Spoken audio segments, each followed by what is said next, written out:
लोग बैठे हुए हैं वो जानते होंगे। उनकर जवन भी दवाई हो, जवन भी उनकर नशा हो, उनकर आवश्यकता हो, तभी दूरवे ले जाके पूरा कर जाए।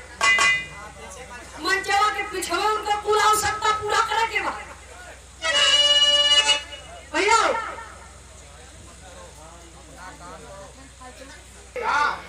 दीवाना जी पहले के समय के बात कुछ और रही। पहले जब दादा बाबा लोग बिरहा लिखे तो उन्होंने एक कारीगरी लिखे, उनका एक हुनर रहा है।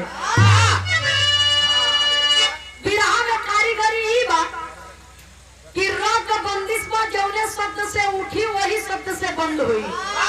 अठंग ककहरा